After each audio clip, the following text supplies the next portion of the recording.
tous les intervenants. Avant de donner la parole à M.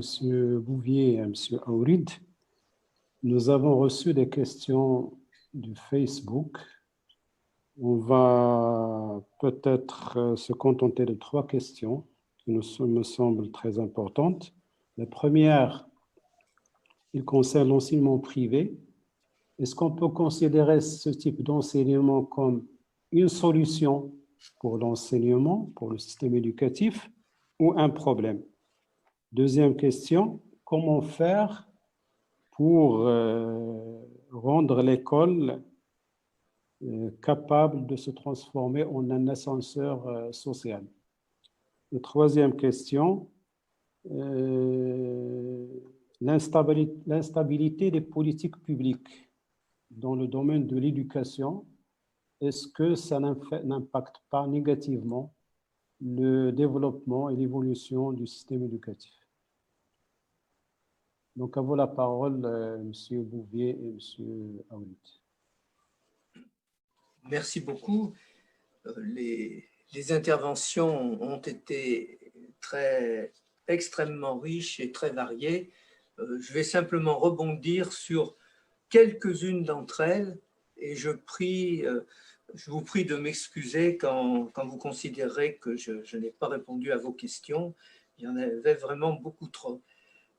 Premier point, oui, il y a un problème de management, bien sûr, dans la situation présente, puisqu'il faudra construire et utiliser des systèmes hybrides pour lesquels, sauf erreur de ma part, pratiquement pour l'instant, personne n'a été vraiment préparé.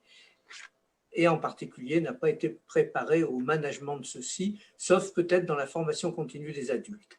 Donc là, oui, il y a un véritable problème pour avoir un type de management adapté à ce type de dispositif. Une question a été évoquée par Madame Dalila qui m'a beaucoup touché parce que sur le rôle des parents, en particulier des parents peu éduqués. Je suis un enfant de parents peu éduqués. Mes parents n'avaient pas fait d'études. Mais ils m'ont donné envie de l'école. Et je crois que le rôle des parents, vous l'avez dit, madame, le rôle des parents, c'est de donner envie de l'école. Troisième remarque, la crise n'a pas créé les difficultés, elle les a révélées. Les difficultés existaient avant, notamment pour l'ascenseur social. Ce n'était pas satisfaisant et ça ne l'est toujours pas. Et la crise l'a mis particulièrement en lumière vis-à-vis de tous les élèves vulnérables qui peuvent être vulnérables pour des raisons économiques ou parce qu'ils souffrent de handicap, etc. Donc, la crise l'a mis en lumière, mais ça existait avant et ça l'a accentué. Et ça, c'est mondial. C'est mondial. Ça a eu cet effet dans tous les pays. Autre remarque, vous êtes plusieurs à avoir abordé les questions d'évaluation. Alors, c'est effectivement fondamental, c'est essentiel, c'est préalable à tout. Si on veut que la rentrée prochaine se passe bien, il faudra progresser sur l'évaluation des élèves. Mais pour l'instant, pour répondre à une question qui m'a été posée, chez nous en France, rien n'a été fait sur ce point-là.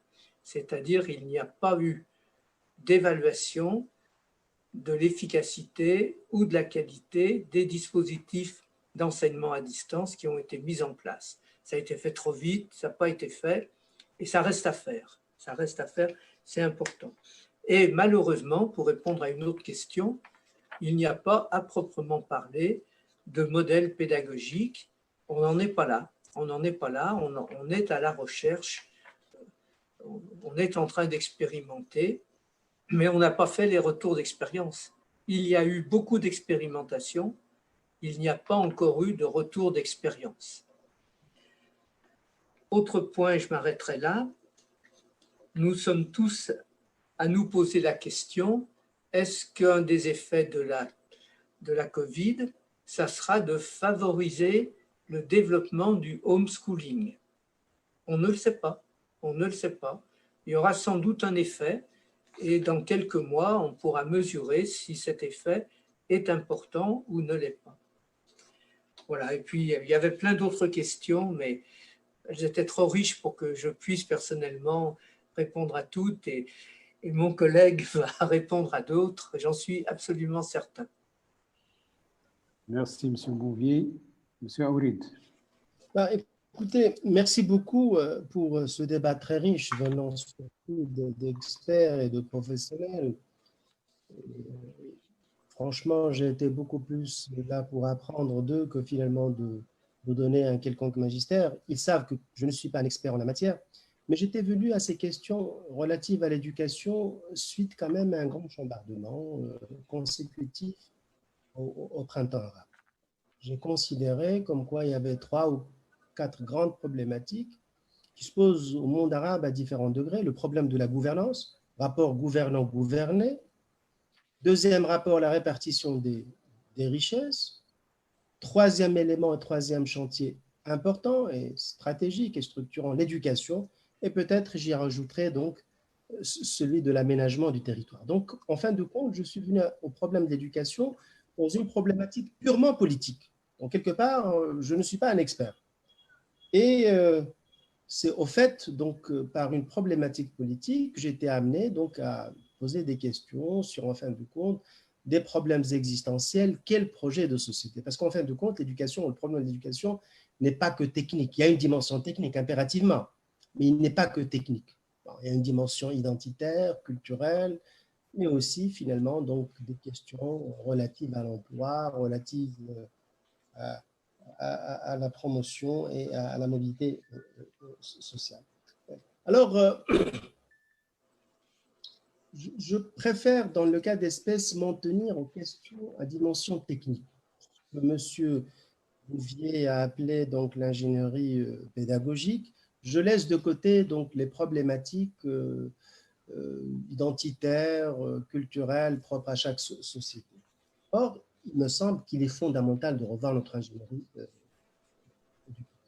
Nous avons hérité d'une ingénierie qui date du 19e siècle, la disposition de l'école d'une certaine manière, avec estrade, le tableau noir, la craie, l'estrade, la disposition donc des tables, les examens, tout ça finalement date du 19e siècle, bon, qui est dépassé par un certain nombre de pays, tels par exemple les États-Unis, qui ont dépassé donc le tableau noir, la disposition des tables, le rôle du maître, l'évaluation.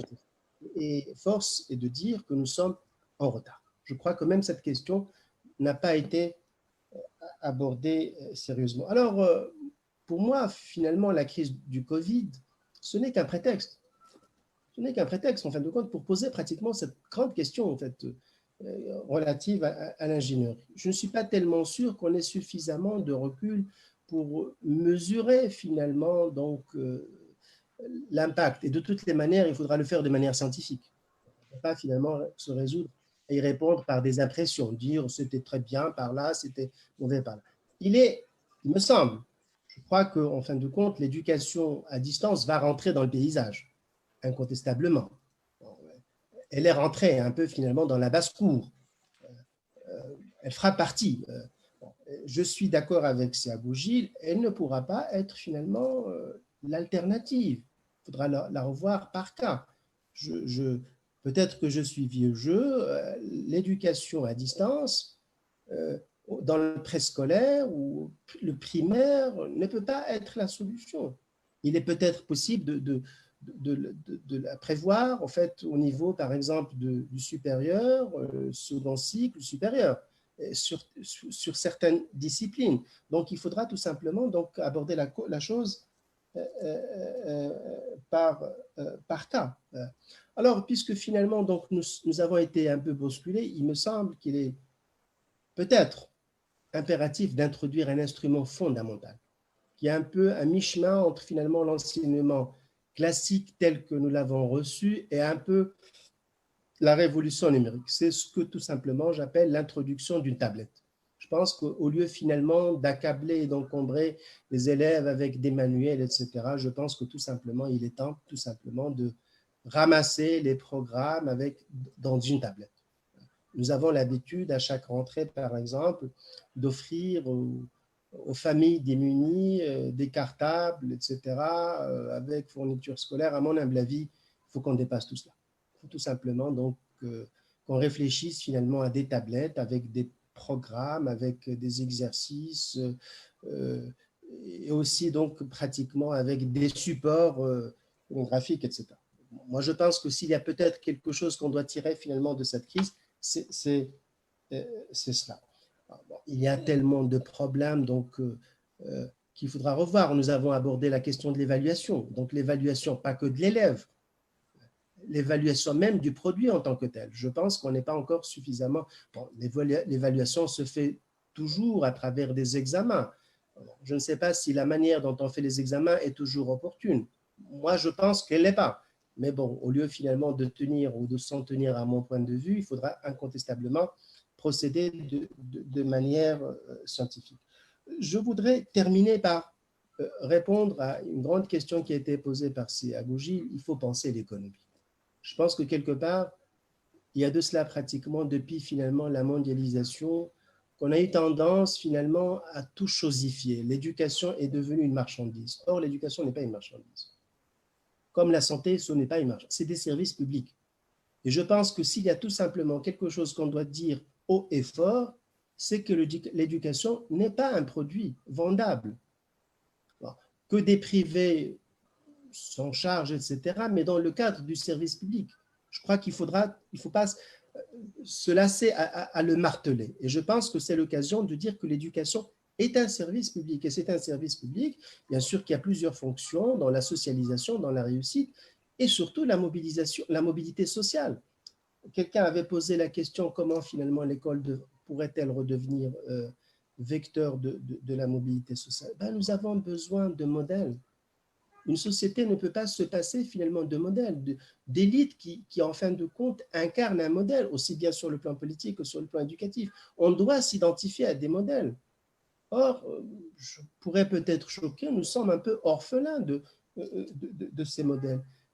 Il y a un glissement dans le sens que pratiquement le privé ne vient pas en appoint un service public, mais devient pratiquement une activité commerciale. Il ne faut pas peur de le dire. Malheureusement, ma petite expérience m'a montré que bon, le souci finalement service public est loin d'être un peu la préoccupation majeure de ceux qui sont dans le... Et dernière question, il faut penser l'économie. Je pense que au lieu, ça a été dit, donc au lieu que l'homme soit au service de l'économie, il faut que l'économie soit au service de l'homme. Je crois que c'est cela en fin de compte. Et c'est pour ça qu'il est impératif, pour reprendre un peu ce qu'a dit Nagy, un nouveau contrat social entre l'homme et l'homme, entre les hommes entre eux-mêmes, entre l'homme et l'État, entre l'homme et la nature. Voilà un peu ce que j'ai à dire dans ce débat très riche. Et je pense que quelque part, il ne faut pas que ce soit finalement donc, une note, mais à mon humble avis, il faut que ce soit l'occasion d'approfondir ces questions. Il y a une opportunité, il y a une nouvelle donne pour justement repenser finalement les problèmes de l'éducation. Et les problèmes de l'éducation ne sont pas les problèmes que de l'État. Donc, c'est des problèmes qui interpellent l'État, mais qui interpellent aussi les acteurs sociaux. Voilà, et je réitère mes remerciements à l'association Makin et à son président, mon ami Saad Nasser Nagy. Et j'étais très heureux de pouvoir communiquer avec M. Alain Bouvier, et mes remerciements vont aux intervenants qui ont enrichi ce débat. Merci encore une fois.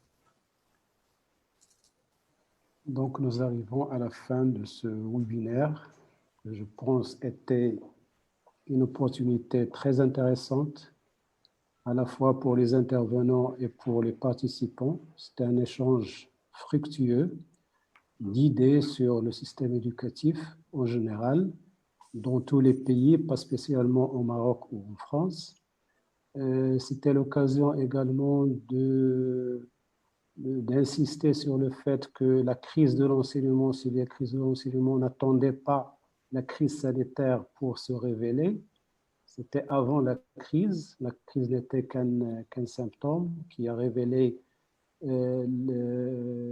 l'importance ou bien l'urgence de revoir le système éducatif dans toutes ses facettes et de repenser l'éducation d'une autre manière pour que l'homme soit au centre de toutes les réflexions, de tous les décideurs politiques.